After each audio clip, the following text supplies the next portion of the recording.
Ladies and gentlemen, welcome to the Conference on Equality in the Asia Pacific 2018, Progress and Challenges, which has been jointly organised by the Asia Pacific Forum of National Human Rights Institutions and the Equal Opportunities Commission. My name is Peter Redding and I am legal counsel at the EOC and one of the people involved in organising the event.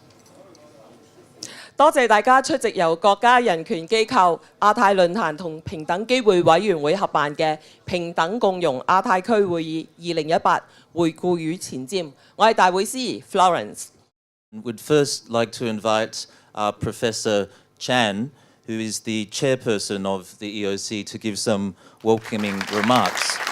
Brother Samuel, Kieran, honorable guests, ladies and gentlemen, and good afternoon. Thank you all for joining us today.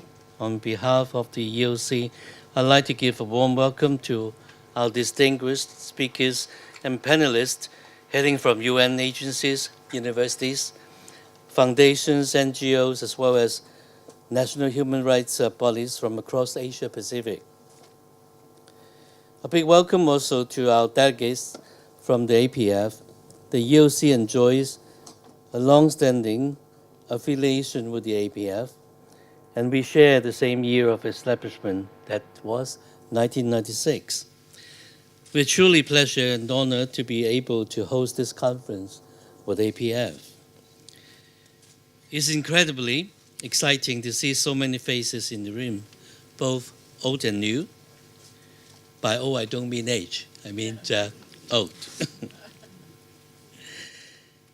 In fact, we have a 200-strong audience today with guests from consulates, chambers of commerce, academic institutions, non-profit organizations, government departments, and the legislature. You've all signed up and showed up, and we thank you for that. We know you are here because you care to make a difference. The world is being swept up by waves of heated debate around our rights, our freedoms, and our dignity as human beings. The refugee crisis, the Me Too movement, the aging population challenge, the list goes on. These are global issues with local relevance, sparking pressing questions and touching on nerves common to us all. And among these issues is all this migrating to a zero-sum game? Can feminism empower women without antagonizing men? Is pension a right or a privilege? It's easy to get sucked into a whirlpool of polarized and populist politics, but not if we consciously and continuously engage in constructive, meaningful dialogue like the occasions that today. As chairman of EOC, the question that I get asked all the time is, how would you comment on the status of equality in Hong Kong? The truth is, this simple dialogue, the simple diagnosis, stop 100 people in the street and ask each of them to draw up a list of top 10 injustices in Hong Kong. Chances are that you'll get 100 different answers, but that's fine. Because prejudice and discrimination can and do creep into every nook and cranny of our lives, even in the most fair and inclusive society. They may return to haunt us if we allowed ourselves to be complacent. For that reason, we must take stock, review progress, and learn from each other's experience, both the success stories and the failures too. And that's why the EOC has joined hands with APF to provide a platform for a candid exchange of insights and expertise. when we discuss our achievements relating to equality on local and regional levels, our ongoing and future challenges, as well as best practices and policies in eliminating discrimination. Now, here in Hong Kong, female students enrolled in higher education programs actually outnumber their male counterparts, but entrenched stereotypical thinking means that science, technology, engineering, and mathematics, what we call STEM, in short, remained largely male-dominated territory. 7 out of 10 engineering graduates are still men.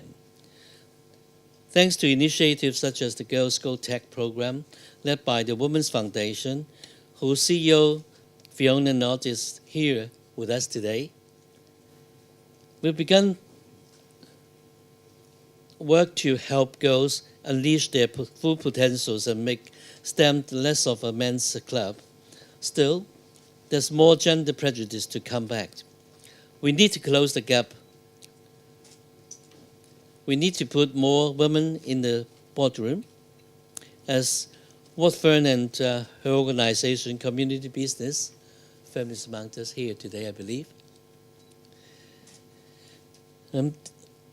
Community business have been doing. We need to ensure women can return to their jobs after the maternity leave and stop forcing them to choose between their career and family.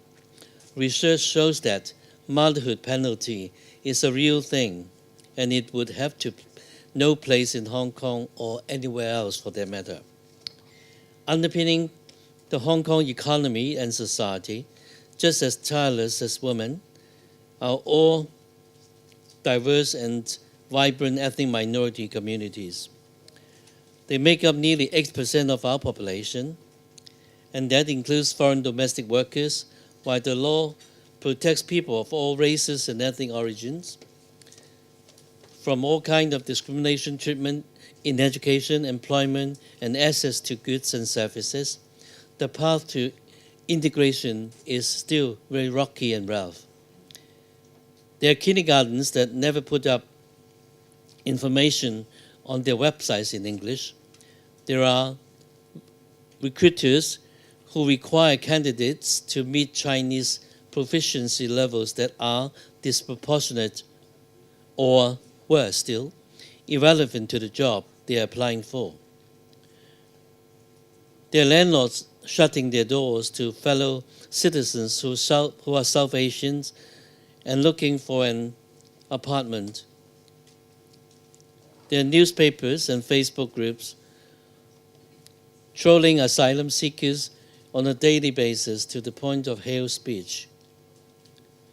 Whether it is a minor inconvenience, a glass ceiling, or an outright death threat, it all stems from bias and prejudice, and we need cultural sensitivity and a sense of empathy instead to take root.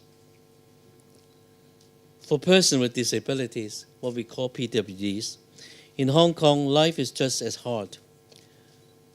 The unemployment rate is double that of the general population. Among those who are employed, over 70% work in low-skill positions. That's hardly surprising, for only 7.6% PWDs pursue higher education after secondary school, and that figure already excludes students with intellectual disabilities. Is that we don't have solutions in place. Both schools and employers can receive government funds to acquire assistive devices and modify built environment to accommodate students and employees with special needs. But hardware support is not a panacea. If people don't appreciate the talents and abilities of PWDs in the first place, they won't see the merit of these incentive schemes. If teachers, administrators, and managers aren't trained in working with PWDs, inclusive measures will never be properly implemented. So that's the role of the EOC in all this. What's the role of us in all this? We are, first and foremost, an enforcer of anti-discrimination laws. There are currently 4 anti-discrimination ordinances in Hong Kong, namely the Sex Discrimination Ordinance, the Disability Discrimination Ordinance, the Family Status Discrimination Ordinance, and the Race Discrimination Ordinance. In effect, they prohibit discrimination on the grounds of sex, pregnancy, marital status, race, and our responsibility to look after family members. The ordinances cover discrimination in various fields, including education, employment, provision of goods and services, management of premises, etc. A major part of the EOC's work is thus handling inquiries and complaints from the public relating to discrimination. In 2017-2018, we handled over 12,000 inquiries and a total of 821 complaints. Nearly 70% of the disputes that went into conciliation were successfully settled, and when a settlement cannot be reached, the aggrieved person may apply for legal assistance from us. The EOC is also an instigator of change. There's limitations and weaknesses with the laws I just mentioned, and in 2016, we put forward 73 recommendations to the Hong Kong government on amending the existing ordinances to enhance the protection they offer. 3 months ago, the government announced its plan to submit a bill to the legislature by end of the year that would implement only 8 of these recommendations, including the introduction of an express provision prohibiting discrimination on the ground of breastfeeding. So that's some good news. But of course, we are going to urge the government to pick up speed and act on our other recommendations as well. The Race Discrimination Ordinance, for instance, does not apply to the exercise of government functions and powers. And as some of you must have realized by now, none of our existing ordinances extend protection to people on the grounds of sexual orientation or gender identity, which unfortunately renders cases of LGBTI discrimination outside our jurisdiction. Obviously, there's many more gaps to fill, and we shall be relentlessly in our advocacy. All this work is further supported by our efforts in research, corporate training, and public education. We conduct studies on the accessibility of our city's taxi. We help business and nonprofits develop anti-sexual harassment policies. We publish illustrated storybooks for kids and multi-language guides to financial services for ethnic minorities. Indeed, our strategy is to engage people of all ages and stakeholders from all sectors. Because we know genuinely equality will not come from an iron fist or a top-down policy. It has to be nurtured from bottom up with everyone, including individuals, companies, institutions, civil society, earnestly understanding its value and playing an active role in creating a pluralistic and inclusive city free from discrimination. That, in short, is our vision. With that said, I'd like to welcome you all once again and invite you to join us in the vigorous and timely discussion on equality that we'll be having today and tomorrow. I myself look forward to being inspired, motivated, and challenged as we work together to build fair, just, but equal societies for all in the Asia-Pacific region. With that note, I thank you very much once again and have a good time. We would now like to invite Dr. Seema Samar to give a welcome address on behalf of the APF. Mr. Chairman, ladies and gentlemen and colleagues, good afternoon to all of you.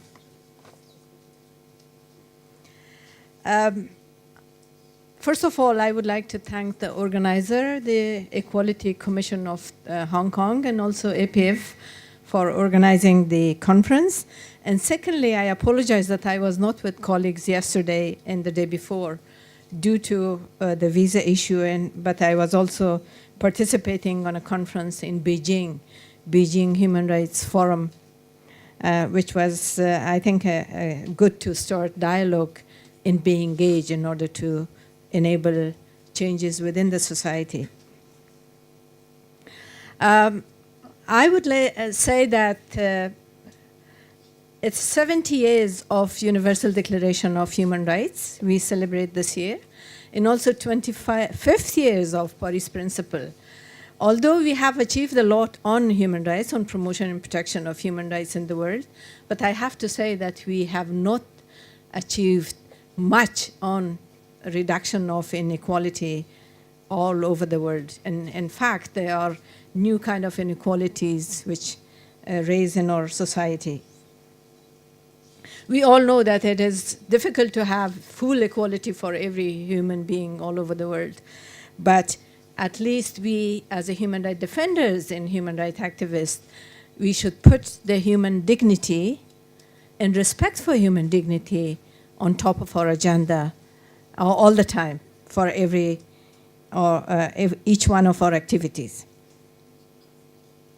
I think we all know that there's a lot of inequality all over the world, but in different level. But I'm coming from a country where I feel personally the inequality and discrimination because of my gender, because of my race, because of my ethnicity, because of my belief, because of my religion. So I do know what does that inequality means and what discrimination means. That's why I try to see what should we do together in order to change this world and have a better future for the human beings. You know that Afghanistan is unfortunately at war and conflict. It's 41 years. We are second longest war or conflict in the world after Palestine. I have to recognize that we have admired our friends in Palestine who continue to help and support and promote human rights in their respective countries, and with a lot of difficulties that we have. I think one of the issues that really increase inequality is lack of security. I would say that I am so glad to see a lot of people who participated, and particularly a lot of representatives from different Human Rights Commission. But I have to also acknowledge that we in the Human Rights Commission in Afghanistan, we had an international conference for Memorial Day of the victims of counter-terrorism or victims of terrorism and war in Afghanistan. We invited everyone from the National Institution of Human Rights. Unfortunately, we didn't have enough of them. But I have to say and acknowledge that the chairperson of the Human Rights Commission of Mongolia attended the conference, and also a representative from Maldives came. That itself shows the inequality. But today, almost we have all NHRIs from our region in Hong Kong. So there's a privilege on having security and stability in a country. Although that same day, I think it was another attack which took life and casualties, more than 120 people in Kabul. But I have to say that, yes, Afghanistan is insecure, or Palestine is insecure as well. But the reality is a lot of people who are living there. So we, as a human rights defenders, I think we have to take the risk in order to support our other colleague in another part of the world. So I would point few issues and few reasons why inequality does exist in societies, and what we should do in order to reduce the inequality. As I said, that we cannot really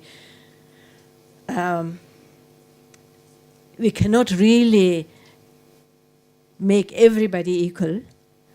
But again, if there's a gap between the inequality is less than we achieved. It's a difficult job, but I think it's not impossible. So we can do it. One, I think, is one of the main reasons for the inequality or increased inequality is poverty. I think poverty is facilitating a lot of violation of human rights and promote a lot of inequality all over, anywhere in the world. So I think we, in order to save the human rights, in order to promote the human rights, we all have to take action in order to reduce poverty in our planet. As I said, that it is not really an easy job, but we have to focus on respecting of human dignity everywhere, all the time, in every country. Number two, I think the access to quality education is important.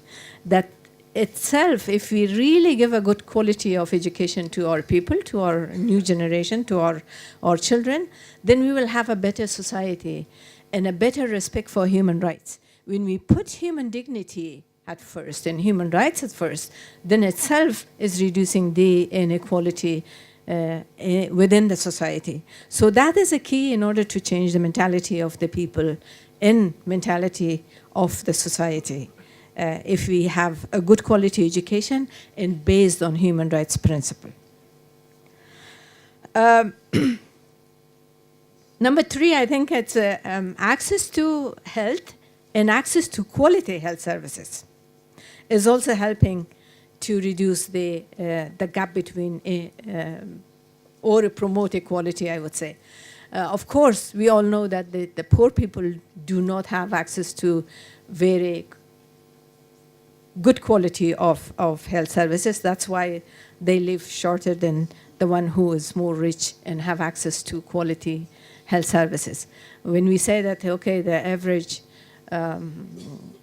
life for a woman in Afghanistan is 40, and now we claim that it's 60s, but in Japan or in China it's 84, then it shows that the inequality on the access to healthcare services. So we need to promote health services and quality health services for everyone in order to save their humanity and human dignity. Number four, I think the access to adequate house and food is also is an issue of inequality. Unless we give a proper an adequate house to give security to the humans, to the people, we will not reduce the inequality. I'm not trying to say that we give palace to everyone, but at least a secure place to live and enjoy the private and dignified life. And that when we, in this way we promote the security of the human security among the people, and then of course it's promote the stability within the society, within the country. So I think one of the issues that when the people have access to enough food and a shelter, a proper shelter, that country will be secure, because discrimination and lack of resources fuel the conflict. And that is true based on my experience in Afghanistan. So I think that is also something that we should fight for it, and we should promote as a basic human rights, that everyone has the right to have a proper shelter and enough food in order to be safe and secure. Number five, I think access to justice. Access to justice is a basic human rights. We all know everyone needs to have, or right to have to access to justice. And provision of justice, in my view, is not a luxury. It's a basic human need, and it's just help the human security and the stability within our region, within our countries, within our planet. So we have to support access to justice, either if it's for a simple crime or international crimes such as crimes against humanity and war crimes, which is committed in everywhere without accountability. We fuel the culture of impunity, and we increase the insecurity of our planet. Number 6, I think the good governance. Good governance in rule of law is a basic human right. I think everybody has the right to live, again, under the rule of law and protection of the rule of law. I believe that if we have a good governance, and then we have a lot of poor people, we have a good governance in rule of law, but a lot of poor people, it doesn't mean a good governance. It's a shame for that government, it's a shame for that people. If we have bad governance, and then we have increased the number of very rich people, that is also a shame, because there's no rule of law, and some people, we fuel the corruption, we fuel the conflict within the country. I mean, we should not forget that most of the conflict is fueling by discrimination and by lack of resources. Number 7, of course, reform of the law. The laws should be reformed based on human rights. And while we are making the laws, we should really focus on human dignity and respect for human dignity and human rights. I would say that in our country, for example, we are promoting or reforming some of the law, but there's a strong resistance by some people in order to have really put a lot of restriction on women's movement and women's ability. I give you one example. We were discussing a law on protection of children, and one of our MPs stand up and said that when you define a child below age of 18, you're talking against the religion. We should not let the people to misuse the religion and sovereignty and any other excuse in order to violate the human rights and promote the inequality in those countries. And I think these are the issues that really facilitate the inequality between men and women, and it comes from the families. If we have equality within the family, we promote that within the society. Practically, a family is a simple, smaller society, a smaller government. If we have equality within the family, we promote equality within our society, within our countries. Number 8, I think we need to fight and end the culture of impunity.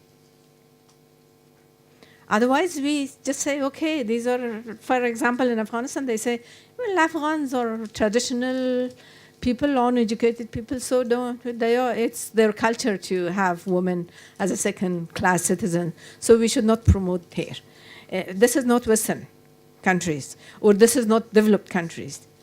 We should not forget that everyone is a human being, and they are born and they are existing as a human rights. So it doesn't matter which color we have. It doesn't matter which geography we live. So we have to promote and we have to protect and end the culture of impunity, particularly on gender-based violence around the world, and of course on war crimes and crimes against humanity. I'm saying this because you heard that ICC wants to come to Afghanistan, and there are some people who try to stop it. Because I don't understand the people who block justice, which kind of opinion they have. 9. As I said, that most of the inequality is based on gender, unfortunately. We need to work on that, and we need to promote gender equality. I believe that if we promote gender equality, we reduce the other inequalities within the society practically. I mean, we should not really define which job is fit for women, which job does not fit for women. And it requires strong political will and sacrifice in order to reach for gender equality. If we do not really reduce the gender equality within any country, we will not achieve the human rights. We will not protect the humanity. So it is our responsibility, I think. It's personal responsibility of us, and it's collective responsibility of all of us. Because if we do not really promote equality and reduce discrimination and reduce the inequality within the societies, we will lose stability and we will lose the security. And it will not stay in Palestine and Afghanistan. I keep looking at my Palestine colleague, because we understand the situation and we understand the impact of conflict in our daily life.